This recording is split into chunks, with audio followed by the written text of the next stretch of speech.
Journey for সাকসেসে সবাইকে স্বাগত জানিয়ে শুরু করছি এইচএসসি 2021 এর ফিজিক্স শর্ট সিলেবাসের উপর ফুল কোর্স। আজকে আমরা লেকচার নাম্বার 3 চলে এসেছি।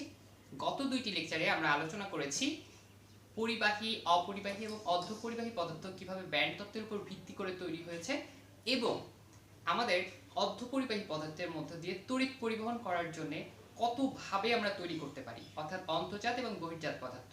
এবং গতদিন একটা জিনিস জেনেছি যে অন্তর্জাত পদার্থের ক্ষেত্রে যখন তুমি তাপ প্রয়োগ করতেছো তখন তার তড়িৎ পরিবাহিতা বেড়ে যাচ্ছে, আবার তাপ হ্রাস করলে তড়িৎ পরিবাহিতা কমে যাচ্ছে, তার মানে তাপের উপর ডিপেন্ড করতেছে। তো আমরা কিন্তু সব জায়গাতে অন্তর্জাত পদার্থ ব্যবহার করতে পারবো না, এই জন্য আমরা বহির্জাত পদার্থ নিয়ে আসি। বহির্জাত পদার্থকে আমরা দুইভাবে তৈরি করতে পারি, একটা হচ্ছে এন টাইপ আর একটা পি টাইপ। তো আজকে মূলত আমরা তিনটি ভাগে আমাদের মূল ক্লাসটা নিব। প্রথমটা হচ্ছে এই এন টাইপ এবং পি টাইপ সেমিকন্ডাক্টরকে একসাথে যুক্ত করে ডায়োড তৈরি করব এবং এই ডায়োডের সাথে ব্যাটারি যুক্ত করে বায়াসিং করব এবং সম্মুখী বায়াস ও বিমুখী বায়াস সম্পর্কে জানব। তো চলো দেরি না করে আমরা ক্লাস শুরু করি।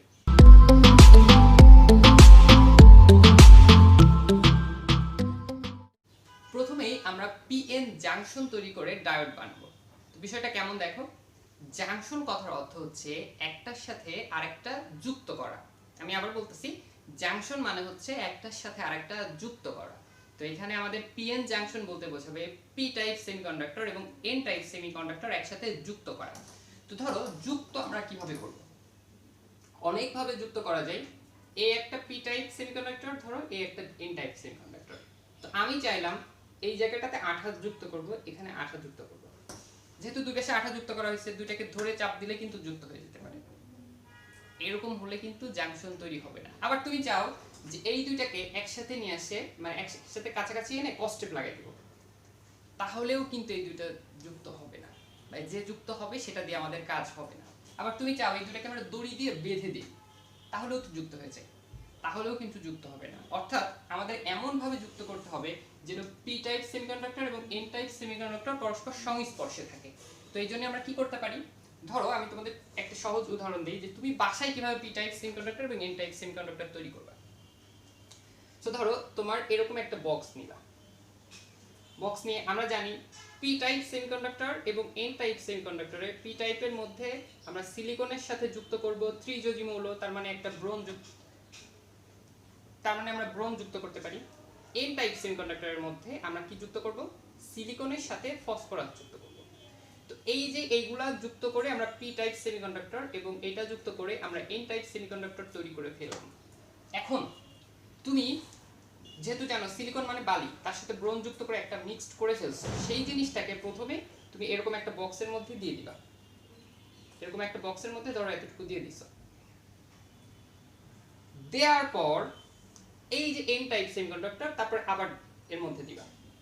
তাহলে চিন্তা করো এই যে দুইটা একটা আর একটা সংস্পর্শে চলে আসলো, এই যে এখন যে জিনিসটা তৈরি হলো এই জিনিসটার নামই আমরা বলবো ডায়োড। আশা করি তোমরা এই যে পি এবং এন জাংশনের ফলে আমরা যে ডায়োড তৈরি করছি এই ডায়োড তৈরি করার সিস্টেমটা বুঝতে পেরেছো। চলো আমরা এখন ডায়োডের মধ্যে আসলে কি ঘটে সেটা দেখে আসি। তোমরা দেখতে পাচ্ছ আমরা এখানে পি টাইপ এবং এন টাইপ সেমিকন্ডাক্টর এঁকেছি। এখন কথা হচ্ছে পি টাইপ সেমিকন্ডাক্টর মানে হচ্ছে এই সেমিকন্ডাক্টরের মধ্যে তড়িৎ পরিবহনের জন্য থাকবে হোল, অর্থাৎ এই যে দেখো এই জায়গাগুলোতে কিন্তু হোল আছে। আর এন টাইপ সেমিকন্ডাক্টরের জন্য তড়িৎ পরিবহনের জন্য থাকবে হচ্ছে মুক্ত ইলেকট্রন, অর্থাৎ ফ্রি ইলেকট্রন। তো দেখো এখানে ফ্রি ইলেকট্রন আছে। এখন তোমাদের কোশ্চেন হতে পারে যে ভাইয়া এই যে এই জায়গাটাতে মাইনাস আছে, এই জায়গাটাতে প্লাস আছে কেন? আমরা তো জানি পি টাইপ হচ্ছে পজিটিভ, তাহলে এখানে প্লাস থাকার কথা, আর এন টাইপ মানে নেগেটিভ, তাহলে এখানে মাইনাস থাকার কথা। কিন্তু তোমাদের একটু আগের ক্লাসে মনে করাই দেই, আমরা পি টাইপের সাথে কিন্তু যুক্ত করেছিলাম কি ব্রোন, এবং এন টাইপের সাথে যুক্ত করেছিলাম কি ফসফরাস। তো ব্রোন কিন্তু নেগেটিভ আয়ন তৈরি করছিল এবং ফসফরাস পজিটিভ আয়ন তৈরি করেছিল। তো যেহেতু এরা নেগেটিভ আয়ন তৈরি করছে সেই জন্য কিন্তু আমরা এখানে মাইনাস দিছি। আর এই যে এখানে ফসফরাস যেহেতু প্লাস আয়ন তৈরি করেছিল সেই জন্য এখানে প্লাস দেওয়া হয়েছে। বিষয়টা বুঝতে হবে। কিন্তু এরা তড়িৎ পরিবহনে অংশগ্রহণ করবে না, অর্থাৎ চলাচল করতে পারবে না। আমরা কিন্তু দেখেছি হোল নিজে ইনডাইরেক্টলি চলাচল করতে পারে, অর্থাৎ একটা জায়গা থেকে আরেকটা জায়গায় স্থানান্তরিত হতে পারে। আর মুক্ত ইলেকট্রন তো এমনিতেই স্থানান্তরিত হতে পারে। তাহলে এই স্থানান্তর হবে হচ্ছে হোল এবং মুক্ত ইলেকট্রনের, এবং এর ফলেই তড়িৎ প্রবাহটা হবে। আর তোমার এই যে মাঝে যে আমরা এখানে নেগেটিভ আয়ন বা পজিটিভ আয়ন দেখতে পাচ্ছি, এই জিনিসগুলো কিন্তু মানে তড়িৎ পরিবাহিতে কোনো প্রকার অংশগ্রহণ করবে না, অর্থাৎ চলাচল করবে না। তো এখন আমরা এই দুটাকে একসাথে যুক্ত করে দিচ্ছি। আমরা একটু আগেই বলেছি যে যুক্তটা তুমি আঠা দিয়ে বা দড়ি দিয়ে করলে হবে না, একটার সাথে আরেকটা কানেক্টেড থাকতে হবে, এইভাবে যুক্ত করতে হবে। তো আমরা অলরেডি ডায়োড তৈরি করে ফেলেছি। এখন ডায়োডে কি হয় একটু দেখো। এরা যেহেতু মুক্ত ইলেকট্রন, এই মুক্ত ইলেকট্রনটা কিন্তু এই হোলের কাছে আসতে চাইবে, স্বাভাবিক, কারণ এটা মাইনাস আছে, এটা প্লাস আছে। যেহেতু হোলগুলো প্লাস আছে, তার মানে ওইখানে কি করতে চাই, ইলেকট্রন আসতে চাই। মানে বিষয়টা এরকম যে ধরো আমরা কোথাও একটা গর্ত করে রাখছি, এখন সেই গর্তের মধ্যে তুমি যদি মাটি দাও, তাহলে মাটি তো নিতেই চাইবে, সে তো নিতেই চাইবে। তো ঠিক একই রকম এই হোলগুলা কিন্তু এই মুক্ত ইলেকট্রনকে তার নিজের কাছে আনতে চাইবে, অর্থাৎ এই মাইনাসটা এই প্লাসের কাছে, এই যে হোলের কাছে চলে আসবে। তাহলে কি হবে, এই ইলেকট্রনটা যখন এই হোলের কাছে চলে আসছে, তার মানে এই জায়গাটা হয়ে গেল নিউট্রাল, কোনো হোলও নেই, কোনো মুক্ত ইলেকট্রনও নেই। Concept clear? ঠিক একই রকম দেখো, এই ইলেকট্রনটাও কিন্তু এই হোলের কাছে আসলো, এই ইলেকট্রনটাও কিন্তু এই হোলের কাছে আসলো। তো এখন বিষয়টা দাঁড়াচ্ছে যে এরা তো এর মোটামুটি কাছে চলে আসলো, এখন এই ইলেকট্রনটা কিন্তু এই হোলের কাছে আসতে চাইবে, এই ইলেকট্রনটা এই হোলের কাছে আসতে চাইবে।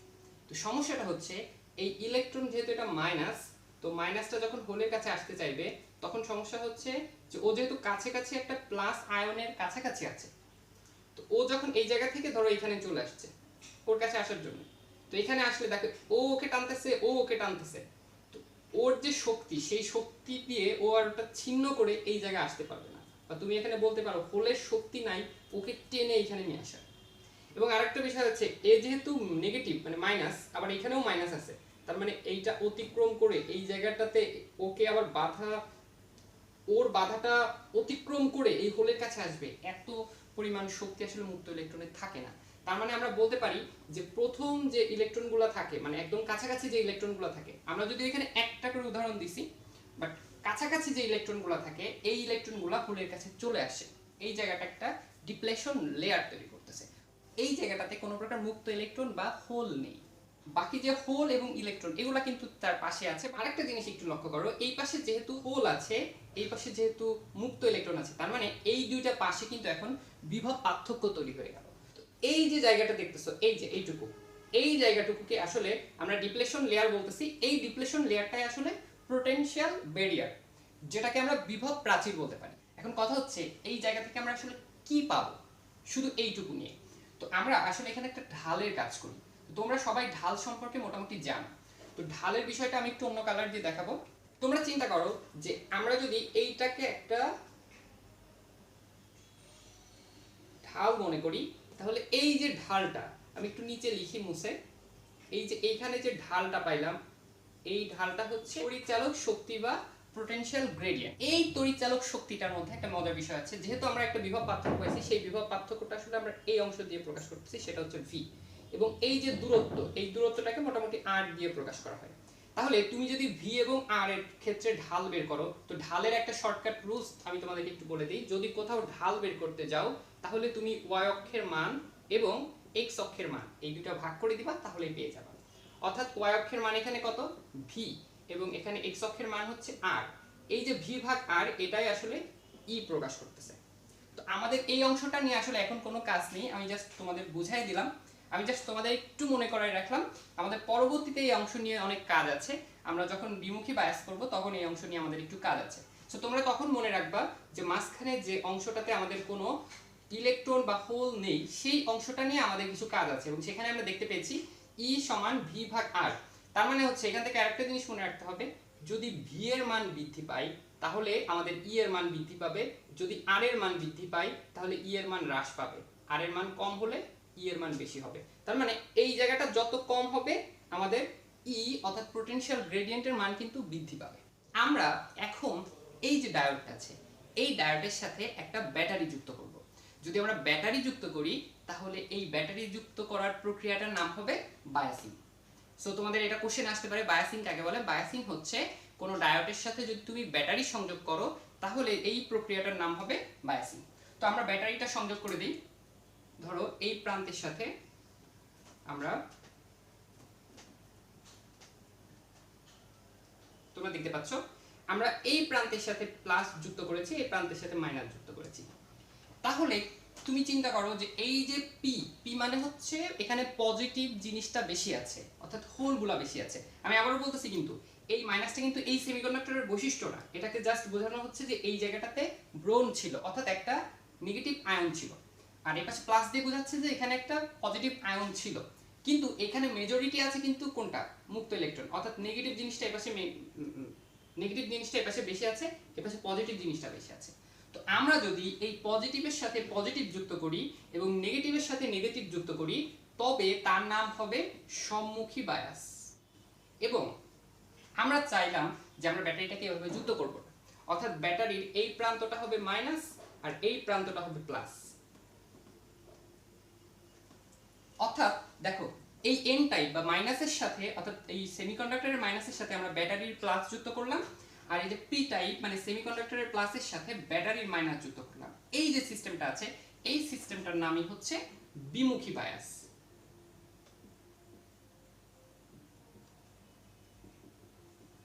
তো তোমাদের মনে রাখতে হবে, সম্মুখী বায়াস হচ্ছে এমন একটা জিনিস, ব্যাটারি এবং সেমিকন্ডাক্টরের সবকিছু একই রকম থাকবে। বিমুখী বায়াসে ব্যাটারি আর সেমিকন্ডাক্টর পরস্পর কি থাকবে, বিপরীতমুখী হবে। তার মানে আমরা এভাবে লিখতে পারি এটাকে, ব্যাটারির প্লাসের সাথে এটা ব্যাটারির প্লাসের সাথে পি যুক্ত হবে এবং ব্যাটারির মাইনাসের সাথে এন যুক্ত হবে সম্মুখী বায়াসে। আর বিমুখী বায়াসের ক্ষেত্রে ব্যাটারির প্লাসের সাথে এন যুক্ত হবে এবং ব্যাটারির মাইনাসের সাথে পি যুক্ত হবে। এই সিস্টেমে যদি আমরা করি তাহলে আমাদের সম্মুখী বায়াস এবং বিমুখী বায়াস দেখা যাবে। তো চলো এখন দেখে আসি সম্মুখী বায়াস এবং বিমুখী বায়াসের মধ্যে কিভাবে তড়িৎ পরিবাহিত হয়, বা আদৌ কি সম্মুখী বায়াস বা বিপরীতমুখী বায়াসের মধ্যে তড়িৎ প্রবাহ হয় কিনা। চলো আমরা এটা বায়াসিং করে নিই। তোমরা দেখতে পাচ্ছ এখানে ডায়োড আছে, ডায়োডের মধ্যে পি টাইপ এবং এন টাইপ আছে। তো আমরা বায়াসিং করতে হলে কি করতে হবে, এর সাথে ব্যাটারি সংযোগ দিতে হবে। তো যেহেতু আমরা সম্মুখ বায়াস করতেছি, তাহলে পি এর সাথে, অর্থাৎ এটা পজিটিভ, ব্যাটারিরও প্লাস প্রান্ত যুক্ত করতে হবে। এবং এন এর সাথে, যেহেতু এন হচ্ছে নেগেটিভ, সো তার সাথে মাইনাস যুক্ত করতে হবে ব্যাটারি। তো এই যে জিনিসটা করলাম, এটা হচ্ছে বায়াসিং। এখন এই বায়াসিং এর ফলে হবে তড়িৎ পরিবাহিত হয়, বা আদৌ তড়িৎ পরিবাহিত হয় কিনা সেটা আমরা একটু দেখি। তো ব্যাটারির প্লাস প্রান্তের এই অংশ থেকে প্লাসগুলা যে দেখো, এই প্রান্তগুলা যে যুক্ত হবে, তোমরা অন্তর্জাত পদার্থের ক্ষেত্রে দেখেছো। আবার মাইনাস প্রান্ত থেকে, এখান থেকে যে এই বিন্দুগুলাতে কি যুক্ত হবে, প্রচুর পরিমাণে মাইনাস যুক্ত হবে। এখন যে কাহিনীটা হবে সেই কাহিনীটা দেখো, এর পাশে প্লাস। তো এই যে হোলগুলা, এই যে পি টাইপের মধ্যে যে হোলগুলা আছে, এই হোলগুলা কিন্তু আর এখানে থাকবে না। কেন থাকবে না বলি, এই যে প্লাস প্রান্ত, এই যে প্লাস, এই প্লাসগুলা তো এই হোলগুলাকে বিকর্ষণ করতেছে। ঠিক একইভাবে দেখো, এই যে মাইনাস, এই মাইনাসগুলা কিন্তু এই যে মুক্ত ইলেকট্রন অর্থাৎ ফ্রি ইলেকট্রন, এই ফ্রি ইলেকট্রনগুলোকে কিন্তু বিকর্ষণ করতেছে। তো আমরা কিন্তু আগে বলেছিলাম যে এই মাইনাসটা এইখানে আসতে চায় কিন্তু পারে না। কেন পারে না, এই প্লাস এবং এই মাইনাসের জন্য, কারণ তারা আকর্ষণ বিকর্ষণ করে, ও আসতে পারে না, বাধা পায়। কিন্তু এখন তো ওর এই পাশ থেকে প্রচুর পরিমাণে কি দিচ্ছে, প্রচুর পরিমাণে কি দিচ্ছে, বিকর্ষণ শক্তি দিচ্ছে। এবং এই প্লাসগুলা কিন্তু এই মাইনাসগুলোকে আকর্ষণ করতেছে। তার মানে আমি ব্যাটারি থেকে যত পরিমাণ, আমি ব্যাটারি থেকে প্রচুর পরিমাণে প্লাস দিচ্ছি, সেই প্লাসগুলো এই মাইনাসগুলোকে আকর্ষণ করতেছে। তার মানে এই যে মাইনাসগুলো আছে, এই মাইনাসগুলো কিন্তু প্রথমে কোথায় চলে আসবে, এই জায়গায় চলে আসবে, এই জায়গাটাতে আসতে চাইবে। আবার এই মাইনাসগুলো এই জায়গাটাতে চলে আসবে। তো তোমরা বুঝতে পারছো যে এই পাশের যত মাইনাস আছে সব মাইনাস কিন্তু আর এই পাশে থাকবে না, সব মাইনাস কিন্তু চলে আসবে এই পাশে, এই পাশে এসে সবগুলোকে পূরণ করে দিল। এবং মজার বিষয় হচ্ছে, এই যে প্লাস অংশ, এই প্লাস অংশ কিন্তু এখান থেকে মাইনাস নিতে চাইবে এবং সে নিয়েও যাবে। যখন সে মাইনাসটা নিয়ে গেছে, তখন এই পাশের যে মাইনাসগুলো আছে, সেই মাইনাসগুলো এই ব্যাটারিতে ইনপুট হয়ে গেল আবার। তাহলে তুমি চিন্তা করো যে প্রতিনিয়ত এখান থেকে ইলেকট্রনগুলো চলে যাবে। প্রথমে হচ্ছে ইলেকট্রনগুলো ওই পাশ থেকে এই পাশে আসলো, এসে হোলগুলোকে পূর্ণ করলো, দেন হোল থেকে আবার কি হয়ে যাচ্ছে, ইলেকট্রনগুলো নিয়ে যাচ্ছে। কে নিচ্ছে, এই প্লাস অংশটা, অর্থাৎ ব্যাটারির প্লাস অংশটা। তো যখন ইলেকট্রনগুলো নিয়ে যাচ্ছে, তখন আবার নতুন করে হোল ক্রিয়েট হচ্ছে। তো সেই জন্য সেই সময়টাতে, ঠিক সেই সময়টাতে আবার এই পাশে এই মাইনাস প্রান্ত থেকে প্রচুর পরিমাণে মাইনাস কিন্তু আমাদের পুরো ডায়োডের মধ্যে ইনপুট হচ্ছে। তো আমরা দেখতে পাচ্ছি যে এরপরে আবার এই মাইনাসগুলো কিন্তু এখানে চলে আসবে, এই হোলগুলা কিন্তু পূর্ণ করবে, দেন আবার প্লাসগুলা নেবে। অর্থাৎ প্রতিনিয়ত দেখা যাচ্ছে এই পাশ থেকে এই পাশে কার ফ্লো হচ্ছে, ইলেকট্রনের ফ্লো হচ্ছে। এবং তোমরা দেখতে পাচ্ছ যে এই পাশ থেকে হোলগুলা কিন্তু এই পাশে যাচ্ছে, অর্থাৎ হোলের ফ্লো হচ্ছে এইদিকে। তো আমরা কিন্তু অন্তর্জাত পদার্থে দেখেছি, হোলের ফ্লো যেদিকে হয় আর ইলেকট্রনের হোলের ফ্লো যেদিকে হয়, তড়িৎ প্রবাহ সেদিকে হয়। আবার ইলেকট্রনের ইলেকট্রনের ফ্লো যেদিকে হয় তড়িৎ প্রবাহ তার বিপরীত দিকে হয়। তার মানে আমরা বলতে পারি এই যে পি থেকে এন এর দিকে, পি থেকে এন এর দিকে কার প্রবাহ হয়? তড়িতের প্রবাহ হয়। এই যে সম্মুখী বায়াস, এই সম্মুখী বায়াস ব্যবহার করে তাহলে আমরা কি করতে পারতেছি? তড়িৎ পরিবহন করতে পারতেছি। তোমরা আগের ক্লাসে দেখেছো আমরা বহির্জাত পদার্থ নিয়ে কাজ করেছি। বহির্জাত পদার্থে কিন্তু এক্সট্রা তাপ দিতে হচ্ছে না। তার মানে তোমার ফোনের মধ্যে যদি সম্মুখী বায়াস ব্যবহার করি তাহলে কিন্তু তাপমাত্রা পরিবর্তনের জন্য তোমার ফোনের তড়িৎ প্রবাহের কোনো তারতম্য হবে না। এবার আমরা দেখব বিমুখী বায়াস। তো এই বিমুখী বায়াসে কি হয়? আমরা কিন্তু বলেছি আমরা এই যে পি টাইপ এবং এটা হচ্ছে এন টাইপ, তো এই পি টাইপের সাথে ব্যাটারির নেগেটিভ প্রান্ত এবং এন টাইপের সাথে ব্যাটারির পজিটিভ প্রান্ত যুক্ত করব। তাহলে আমাদের যে বায়াসটা হবে সেই বায়াসের নামই হচ্ছে বিমুখী বায়াস। তো বিমুখী বায়াসে কি হবে? আমরা একটু দ্রুতই পড়াই এটা। এই যে মাইনাস প্রান্ত আছে, এই মাইনাস প্রান্ত দিয়ে এখানে কিন্তু প্রচুর পরিমাণে কি যুক্ত হবে? মাইনাস যুক্ত হতে থাকবে। এবং এই যে প্লাস প্রান্ত, এই প্লাস প্রান্ত দিয়ে কিন্তু এই প্রান্তগুলোতে প্রচুর পরিমাণে কি হবে? প্লাস যুক্ত হবে। তো এখন আমরা এই পাশে প্লাস নিয়ে এই পাশে মাইনাস নিয়ে আসছি, এই পাশে প্লাস নিয়ে আসছি, কি হবে? এই যে হোলগুলা, এই হোলগুলা কিন্তু এই মাইনাসগুলোকে কালেক্ট করে ফেলতেছে, দেখছো? অর্থাৎ এই মাইনাসগুলো হোলগুলোকে কালেক্ট করে ফেললো, কোনো সমস্যা নেই। আবার এই যে মুক্ত ইলেকট্রনগুলো, এই মুক্ত ইলেকট্রনগুলো টেনে কে নিয়ে যাচ্ছে? এই প্লাসগুলো কিন্তু টেনে নিয়ে যাচ্ছে। তাহলে দেখা যাচ্ছে একটু পরে এই পাশে সব নিউট্রাল হয়ে গেছে, কোনো হোল নেই। এই পাশে কিন্তু কোনো হোল নেই, আর এই পাশে কিন্তু কোনো মুক্ত ইলেকট্রন নেই। এই পাশে কিন্তু কোনো মুক্ত ইলেকট্রন থাকবে না, কারণ প্লাসগুলো সব টেনে নিয়ে গেছে। তাহলে এখন বলো, আমাদের এই যে ডায়োড, এই অংশটুকু এই জায়গা থেকে এই পর্যন্ত, এর মধ্যে ইলেকট্রনের ফ্লো কি হয়েছে? এই পাশ থেকে কোনো ইলেকট্রন কি এই পাশে আসছে? বা তুমি দেখো এই পাশ থেকেও কি কোনো হোল কি এই পাশে গেছে? অর্থাৎ হোল বা ইলেকট্রনের কোথাও কিন্তু কোনো ফ্লো হয় না। তার মানে আমরা দেখতে পাচ্ছি এই বিমুখী বায়াসের এই সিস্টেমটাতে কিন্তু তড়িৎ পরিবহন হচ্ছে না। বিষয়টা কেমন হয়ে গেল? আসলে এই জায়গাটাতে তড়িৎ পরিবহন হয় না, অর্থাৎ বিমুখী বায়াসে প্রথমত তড়িৎ প্রবাহ হচ্ছে না। কারণটা তো বুঝতে পারছো তোমরা? কারণ এখানে মাইনাসগুলো এই হোলগুলোকে কালেক্ট করে ফেলতেছে এবং এই প্লাসগুলো এই মুক্ত ইলেকট্রনগুলোকে কালেক্ট করে ফেলতেছে, তড়িৎ পরিবহন কিন্তু হয় না। তো এখন কথা হচ্ছে বিমুখী বায়াসে কি একদমই তড়িৎ প্রবাহ হয় না? বিমুখী বায়াসেও তড়িৎ প্রবাহ হয়। আমরা এতক্ষণ সম্মুখী বায়াস এবং বিমুখী বায়াস যেটা পড়লাম, এই দুইটা ক্ষেত্রে কিন্তু আমরা মেজরিটি চার্জ ক্যারিয়ার নিয়ে কথা বলছি। অর্থাৎ এই যে এন টাইপের মধ্যে আমরা প্রথমে যে উদাহরণটা দিছি, আমরা দ্বিতীয় ক্লাসে যে উদাহরণটা দিছিলাম, অর্থাৎ এন টাইপের মধ্যে আমাদের কি থাকবে? এই সিলিকন যেটা নিছিলাম, এই সিলিকনের মধ্যে হোল থাকবে কতগুলা? হোল থাকবে আমরা বলছিলাম 5 লাখ, আর মুক্ত ইলেকট্রন থাকবে, এই যে ফ্রি ইলেকট্রন থাকবে কত লাখ? 7 লাখ।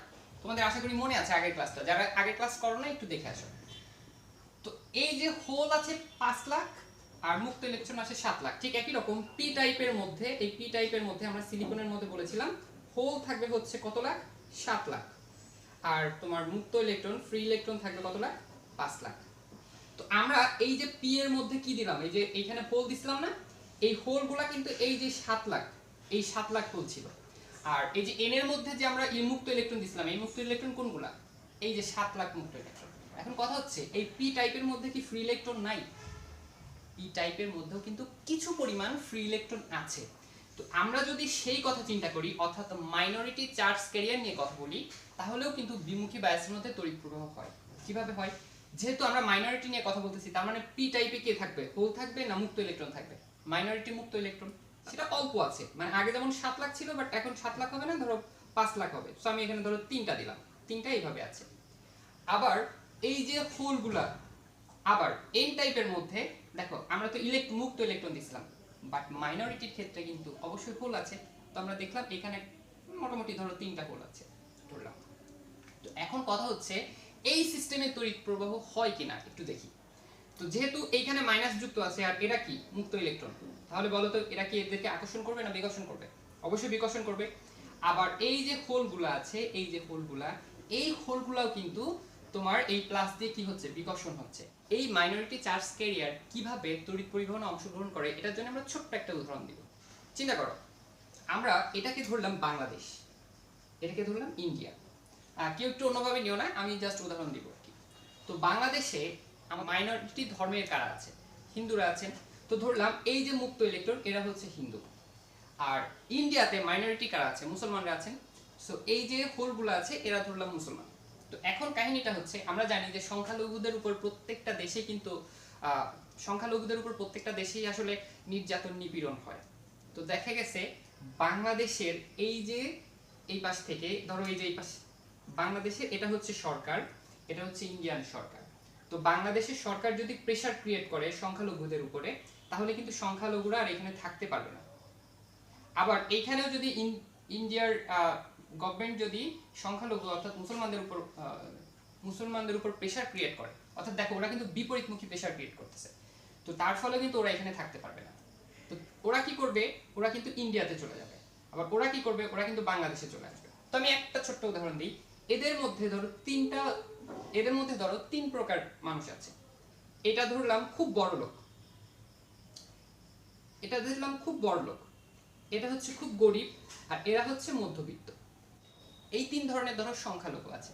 তাহলে এই তিনজনের মধ্যে কে সবার আগে ইন্ডিয়াতে যাবে বলো তো? সবার আগে ইন্ডিয়াতে যাবে যে গরিব সে।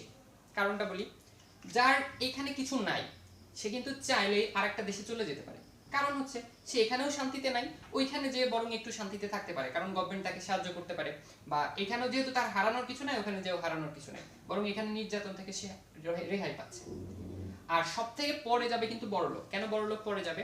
তো যারা আসলে বড়লোক হয়ে গেছে তাদের কিন্তু অনেকগুলো ইন্ডাস্ট্রি হয়ে গেছে বা অনেক সম্পদ হয়ে গেছে, তো এইগুলা ফেলে রেখে সে কিন্তু আগেই ইন্ডিয়াতে যাইতে চাইবে না। সে চাইবে যে সরকারের সাথে একটা সমঝোতা করতে, এবং ফাইনালি সে চেষ্টা করবে ওই জিনিসগুলো বিক্রি করে তারপরে যেতে। তার মানে বড়লোক যে থাকবে তার কিন্তু যেতে একটু সময় লাগবে, কিন্তু প্রথমেই যাবে কে? গরিব। যার এখানে শক্তি কম সে কিন্তু দ্রুত চলে যাবে এই পাশে, দেন এইটা যাবে, দেন এটা যাবে, অর্থাৎ পর্যায়ক্রমে একটার কাছে চলে যাবে, ঠিক ওই পাশ থেকে এই পাশে এইভাবেই আসবে। অর্থাৎ আমরা দেখতে পাচ্ছি মুক্ত ইলেকট্রনগুলো কিন্তু ফ্লো করলো কোন দিকে? পি টাইপ থেকে এন টাইপের দিকে, পি টাইপ থেকে এন টাইপের দিকে। এটা হচ্ছে মুক্ত ইলেকট্রনের ফ্লো। আর মুক্ত ইলেকট্রনের ফ্লো যদি এদিকে হয়, তাহলে দেখো হোলের ফ্লো হয় এদিকে, অর্থাৎ এটাকে আমরা আই বলতে পারি। তার মানে আমরা দেখলাম সম্মুখী বায়াসে তড়িৎ প্রবাহ হয় পি টাইপ থেকে এন টাইপের দিকে, আর বিমুখী বায়াসে তড়িৎ প্রবাহিত হয় এন টাইপ থেকে পি টাইপের দিকে। বিষয়টা কিন্তু তোমাদের মনে রাখতে হবে। আশা করি তোমরা বুঝতে পেরেছো। আমরা তিনটা কন্ডিশন পড়িয়েছি: সম্মুখী বায়াসের মধ্যে তড়িৎ প্রবাহ, বিমুখী বায়াসের মধ্যে তড়িৎ প্রবাহিত যে হয় না সেই অংশটা, এবং বিমুখী বায়াসের মধ্যে তড়িৎ প্রবাহিত হয় সেই অংশটা। তো চলো এই সম্মুখী এবং বিমুখী বায়াস সম্পর্কে আরো কিছু ইনফরমেশন জেনে। প্রথমত হচ্ছে সম্মুখী বায়াসকে ইংরেজিতে বলা হয় ফরওয়ার্ড বায়াস, বিমুখী বায়াসকে ইংরেজিতে বলা হয় রিভার্স বায়াস।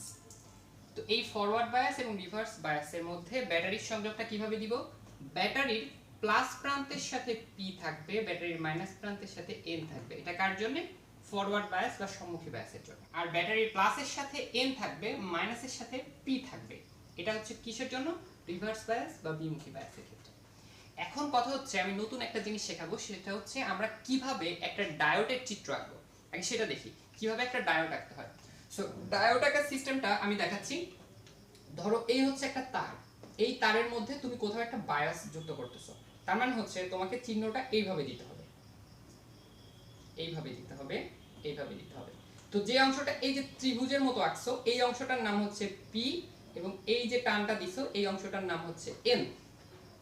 সো যদি কোনো সার্কিটের মধ্যে তুমি এই রকম কোনো চিহ্ন দেখতে পাও, তার মানে এখানে বুঝবা এটা কি আকারে আছে? পিএন আকারে আছে। এটা কি আকারে আছে? এটা ডায়োড আকারে আছে। এটা কি আছে? ডায়োড আছে। এখন এই ডায়োডটা যদি এরকম থাকে, তার মানে তোমাকে বুঝে নিতে হবে এই অংশটা, অর্থাৎ এই পাশের অংশটা হচ্ছে এন, এই পাশের অংশটা হচ্ছে পি। এটা কিন্তু আমরা ডায়োড আঁকলাম। তো সম্মুখী বায়াসটা আমরা কিভাবে আঁকবো?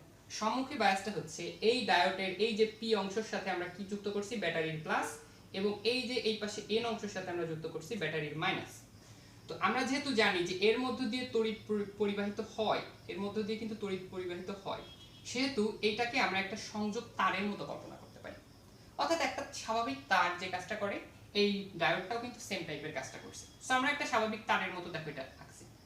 কিন্তু বিমুখী বায়াসে আমরা বলেছিলাম মেজরিটির দিক থেকে তড়িৎ পরিবহন করে না। অর্থাৎ আমরা এখানে দেখতে পারতেছি যে এই যে তড়িৎ এখান থেকে প্লাসগুলো এসে এই যে এই জায়গা আসলো, এবং এনে দেখো আটকা পড়ে গেল। অর্থাৎ এই যে টানটা দেয়া, আমরা এটাকে অন্যভাবে একটু মিনিং করি, যে টানটা দেয়া মানে হচ্ছে থামো, থেমে যাও, আর এসো না। তো এই যে টানটা দেয়া, তার মানে এর মধ্যে দিয়ে তড়িৎ প্রবাহিত হবে না। তো তোমরা যে কোনো একটা সার্কিট থেকে কিন্তু দেখেই বুঝে ফেলতে পারো যে এটা সম্মুখী বায়াস আছে না বিপরীতমুখী বায়াস আছে।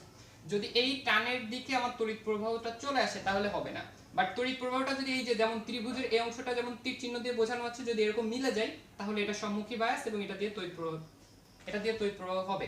বাট যদি এরকম না মিলে তাহলে এটা দিয়ে তড়িৎ প্রবাহ হবে না, এটাকে বলা হচ্ছে বিমুখী বায়াস। এবার আসি এককে। তোমরা জানো যে পরিবাহী তারের মধ্য দিয়ে যে প্রবাহ হয় সেই প্রবাহকে আমরা সাধারণত অ্যাম্পিয়ার এককে প্রকাশ করি। বাট সম্মুখী বায়াসের মধ্যে যে পরিমাণ তড়িৎ প্রবাহিত হয় সেটা আসলে পরিবাহী পদার্থের থেকে একটু কম। তো সেজন্য আমরা হিসাবের সুবিধার্থে সব অঙ্কে দেখবা মোটামুটি সম্মুখী বায়াসের ক্ষেত্রে মিলি অ্যাম্পিয়ার এককে আমাদের এই সম্মুখী বায়াসের তড়িৎ প্রবাহটা নির্ণয় করা হয়। এবং এই বিমুখী বায়াসের ক্ষেত্রে একদমই কম, মানে খুবই কম পরিমাণ তড়িৎ প্রবাহিত হয়। এই জন্য আমরা এটা মাইক্রো অ্যাম্পিয়ার এককে পরিমাপ করে থাকি।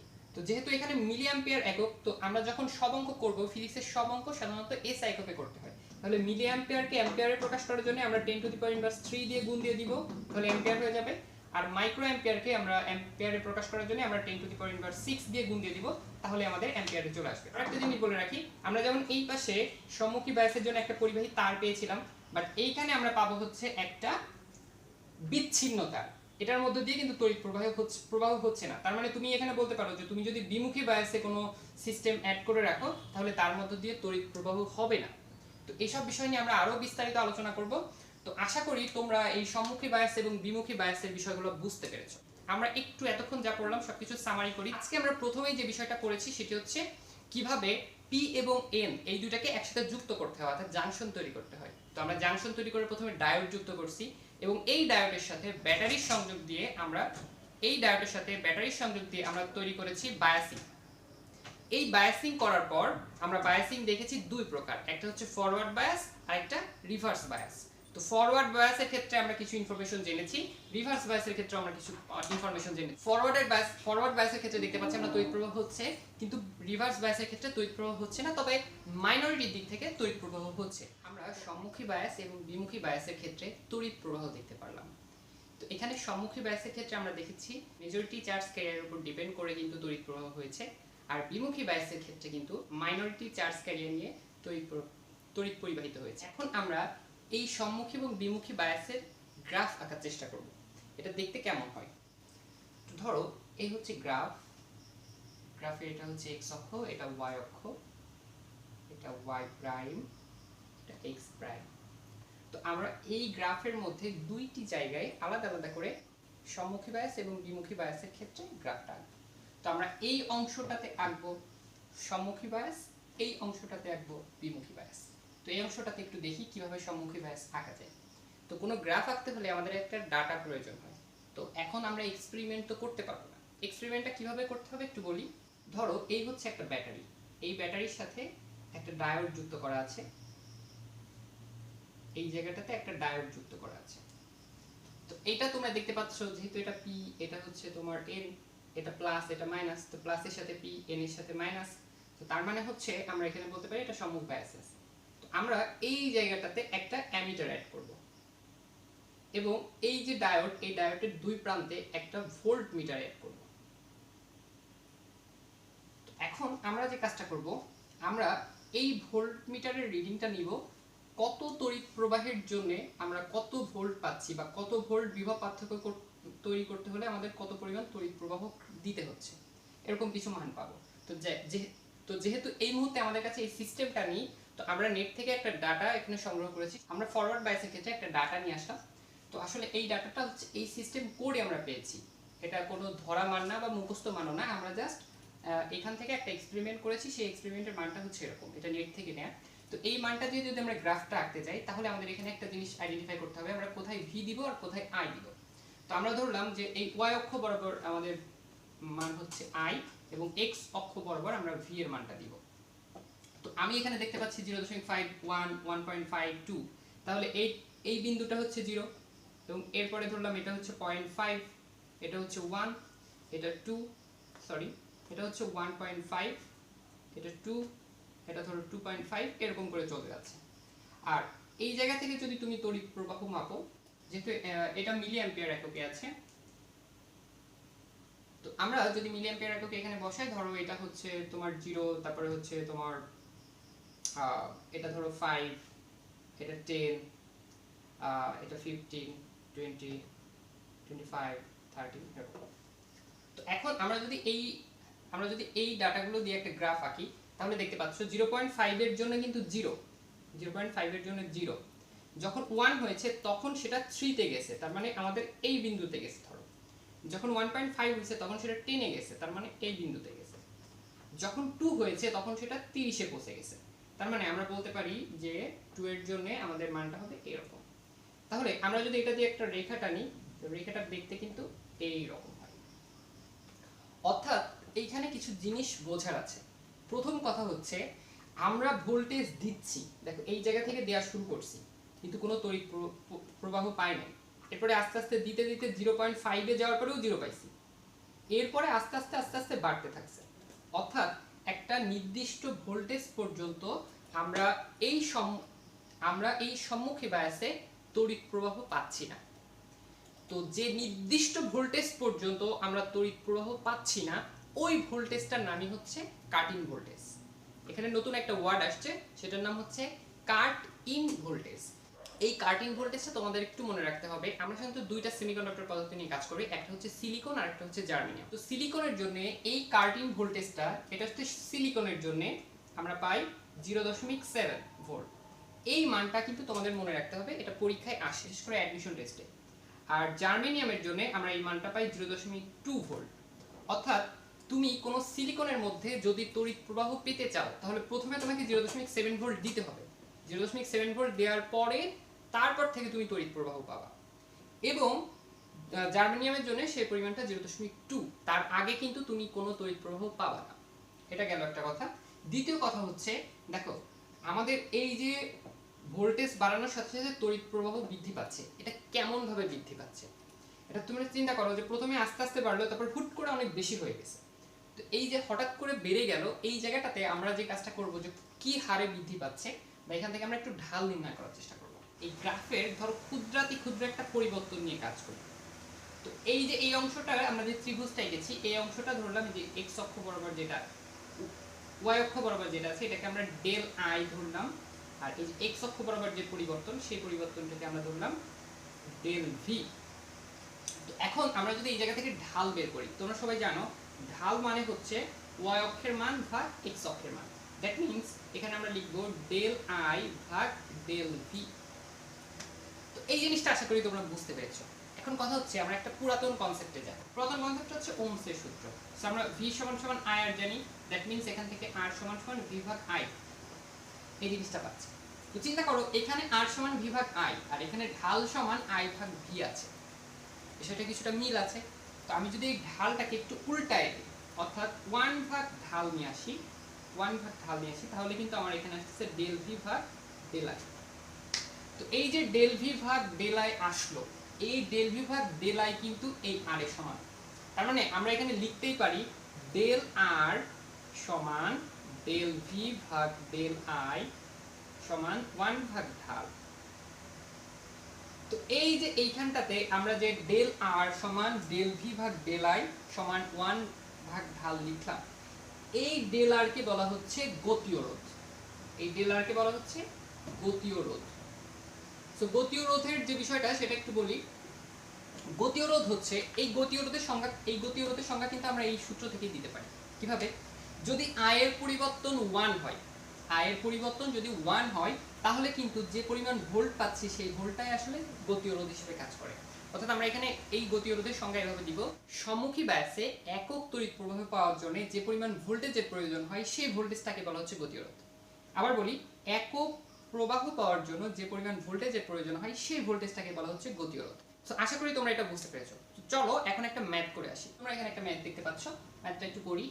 কোনো পিএন জাংশনে 2 ভোল্ট বিভব পার্থক্যের জন্য তড়িৎ প্রবাহের মান 2 মিলি অ্যাম্পিয়ার এবং 2.4 ভোল্ট বিভব পার্থক্যের জন্য 30 মিলি অ্যাম্পিয়ার তড়িৎ প্রবাহ পাওয়া গেল। গতীয় রোধ নির্ণয় করবা, গতীয় রোধ কত। সো এখানে আমাদের কি কি দেওয়া আছে একটু বলি। এখানে কিন্তু আমাদের 2 ভোল্ট আছে, 2.4 ভোল্ট আছে। তার মানে আমরা এখানে ডেল ভি বের করতে হলে কি করব, 2.4 ভোল্ট থেকে 2 ভোল্ট বাদ দিব, অর্থাৎ 0.4 ভোল্ট পাবো। আমাদের এখানে দেখো 20 মিলি অ্যাম্পিয়ার এবং 30 মিলি অ্যাম্পিয়ার তড়িৎ প্রবাহ আছে। তার মানে আমাদের ডেল আই নির্ণয় করতে হবে। ডেল আই এর মান পাবো 30 - 20 সমান 10 মিলি অ্যাম্পিয়ার। তো আমরা এই যে 10 মিলি অ্যাম্পিয়ার, এই 10 মিলি অ্যাম্পিয়ারকে অ্যাম্পিয়ারে প্রকাশ করে নিব। আমি কিন্তু এটা শিখিয়েছি 10 to the power inverse 3 ampere দিলেই হয়ে যায়। তো আমরা এখন বের করব গতীয় রোধ ডেল আর সমান কত। সো আমরা ডেল আর যখন বের করব তখন 0.4 ভাগ 10 into 10 to the power inverse 3 ampere. So এটা যদি আমরা ক্যালকুলেশন করি আমরা মান পাবো 40 ওহম। তো এই 40 ওহমই কিন্তু আমাদের গতীয় রোধ। আশা করি তোমরা ম্যাথটা বুঝতে পেরেছো। এখন আমরা আসবো বিমুখী বায়াসে। সো আমরা বলেছিলাম বিমুখী বায়াস এই জায়গাটাতে আঁকবো। তো বিমুখী বায়াসের জন্য আমাদের একটা ডাটা দরকার। সো আমরা একটু ডাটাটা নিয়ে নিই। এই ডাটাটা আমরা অনলাইন থেকে নিয়েছি। y ড্যাশ বরাবর আমরা i ধরেছি এবং x ড্যাশ বরাবর আমরা v ধরেছি। তো এই অনুযায়ী যদি আমরা মানগুলো বসাই তো দেখো 0.1 এর জন্য আমরা মান পাচ্ছি 10, 0.2 এর জন্য আমরা মান পাচ্ছি 20, 0.3 এর জন্য আমরা মান পাচ্ছি 30। মজার বিষয় হচ্ছে 0.4 এর জন্য কিন্তু মান পাচ্ছি 30। তুমি যদি এরপরে আরো হিসাব করো তাহলে দেখবে 0.5 এর জন্য তুমি 30 মান পাচ্ছ। তো এটাকে যদি একটা গ্রাফ আকারে লিখি তাহলে এইভাবে চলে আসবে। যদি আমরা রেখা আকারে আঁকি তাহলে দেখতে এরকম লাগবে। তো এখন কথা হচ্ছে এরপরে যদি আরো তড়িৎ প্রবাহ বাড়াও, ধরো 0.3 তে, ধরো 0.6 এ নিয়ে আসলে, এখন কি হঠাৎ করে ভোল্টেজ বৃদ্ধি পাবে না কিন্তু তড়িৎ প্রবাহ অনেক বেশি বৃদ্ধি পেয়ে যাবে। তাহলে সিস্টেমটা কি দাঁড়ালো? এই জায়গা থেকে প্রথমে তড়িৎ প্রবাহ আস্তে আস্তে বাড়ছে, ভোল্টেজ বাড়াইছে, তড়িৎ প্রবাহ বাড়ছে। এই জায়গায় সে ভোল্টেজ বাড়াইলে কিন্তু তড়িৎ প্রবাহ বৃদ্ধি পেল না, নির্দিষ্ট থেকে গেল। এবং দেখা যাচ্ছে একটা পয়েন্টে এসে বা একটা ভোল্টেজে এসে এই যে 0.6 এই ভোল্টেজে এসে আর কোনো ভোল্টেজ বৃদ্ধি পাচ্ছে না, কিন্তু তড়িৎ প্রবাহ অনেক বেশি পরিমাণ বৃদ্ধি পাচ্ছে। এই জায়গায় একটা জিনিস মনে রাখতে হবে, সেটা হচ্ছে যে ভোল্টেজের জন্য অধিক পরিমাণ তড়িৎ প্রবাহ পাচ্ছ এবং এরপরে আর ভোল্টেজ বৃদ্ধি করা পসিবল হচ্ছে না, এই ভোল্টেজটাকে বলা হচ্ছে জেনার ভোল্টেজ। তোমাদের কাছে নতুন একটা ওয়ার্ড কিন্তু নিয়ে আসছি, সেটা হচ্ছে জেনার ভোল্টেজ। তো এই জেনার ভোল্টেজটা আসলে কি করে? কোন একটা তড়িৎ পরিবাহীর মধ্যে ভোল্টেজটাকে ফিক্সড রাখে, অর্থাৎ এর উপরে আর ভোল্টেজটাকে আসতে দিবে না, এরকম একটা জায়গায় করে, কিন্তু তড়িৎ প্রবাহ হিউজ পরিমাণে তার মধ্যে দিয়ে যায়। এই জেনার ভোল্টেজের কাজ কিন্তু আমাদের অনেক জায়গায় আছে। যেমন ধরো আমাদের বাসায় যত ইলেকট্রিক্যাল ডিভাইস থাকে প্রত্যেকটা ডিভাইসেই প্রায় জেনার ভোল্টেজ থাকে। যেমন ধরো তোমার ফোনে কিন্তু তোমার দরকার 3.7 ভোল্ট বা 4 ভোল্ট বা 4.5 ভোল্ট। এখন কথা হচ্ছে তোমার বাসা বাড়িতে যে বিদ্যুৎটা আছে এই বিদ্যুৎটা তো 220 ভোল্ট। এখন এই 220 ভোল্ট কি তুমি তোমার ফোনে অ্যাড করো? না। তার জন্য কি করো, তুমি একটা ফোনের চার্জার ব্যবহার করো, সেই চার্জারের সামনে একটা অ্যাডাপ্টার থাকে, অ্যাডাপ্টারের মধ্যে কিন্তু অনেক কিছু থাকে, তার মধ্যে একটা জিনিস থাকে সেটা হচ্ছে জেনার ভোল্টেজ। যেই জেনার ভোল্টেজটা তোমার ফোনের জন্য ফিক্সড করা রয়েছে। ধরো তোমার ফোনে 3.7 ভোল্ট প্রয়োজন, তাহলে ওখানে 3.7 ভোল্টের একটা জেনার ভোল্টেজ অ্যাড করা আছে। তার মানে হচ্ছে 220 ভোল্টের যে তড়িৎ তোমাদের বাসায় আছে সেই 220 ভোল্টের তড়িৎ যখন তোমার অ্যাডাপ্টারে আসতেছে, অ্যাডাপ্টার থেকে জেনার ভোল্টেজটা কি করতেছে 3.7 ভোল্ট তোমার ফোনে পাঠাচ্ছে, 3.7 ভোল্ট তোমার ফোনে পাঠাচ্ছে। তার জন্য তোমার ফোনে চার্জ হচ্ছে। বাট যদি সরাসরি কোনো অ্যাডাপ্টার ছাড়া অর্থাৎ জেনার ভোল্টেজ ছাড়া তোমার ফোন বৈদ্যুতিক লাইন থেকে চার্জ দিতে, তাহলে কিন্তু তোমার ফোনে অধিক পরিমাণ ভোল্টেজ অ্যাড হতে তোমার ফোনে কিন্তু ক্ষতি হতো। সো আমরা কিন্তু সেটা করি না। এবং আরেকটা পয়েন্ট হচ্ছে আমরা যখন একজনের চার্জার দিয়ে আরেকজন চার্জ দেই, অর্থাৎ অ্যাডাপ্টার যখন আমার ফোনের জন্য যে অ্যাডাপ্টারটা প্রয়োজন বা জেনার ভোল্টেজটা প্রয়োজন সেই ভোল্টেজটা চেঞ্জ হয়ে যায়, তখন কিন্তু আমাদের ফোনের ক্ষতি হয়। কারণ আমি যে ফোনের চার্জার দিয়ে চার্জ দিচ্ছি সেই ফোনের চার্জারে হয়তো আমার ফোনের থেকেও বেশি হতে পারে, সেক্ষেত্রে আমাদের ফোনের জন্য ক্ষতি হয়। সো আশা করি এই বিষয়টা তোমরা বুঝতে পেরেছো। তো আমরা এই যে পুরো আলোচনা থেকে দুইটি ভোল্টেজ পেয়েছি, একটা হচ্ছে কাটিং ভোল্টেজ আর একটা জেনার ভোল্টেজ। কাটিং ভোল্টেজের কাজ হচ্ছে সম্মুখী বায়াসে, আবার বলতেছি সম্মুখী বায়াসে যে ভোল্টেজ পর্যন্ত কোনো তড়িৎ প্রবাহ হয় না সেই ভোল্টেজটার নামই হচ্ছে কাটিং ভোল্টেজ। আর জেনার ভোল্টেজ হচ্ছে বিমুখী বায়াসে যে অল্প মানের ভোল্টেজ দিয়ে আমরা হিউজ পরিমাণে তড়িৎ প্রবাহ পাই, সেটাকে বলা হচ্ছে জেনার ভোল্টেজ। সো আশা করি তোমরা কাটিং ভোল্টেজ এবং জেনার ভোল্টেজ সম্পর্কে বুঝতে পেরেছো।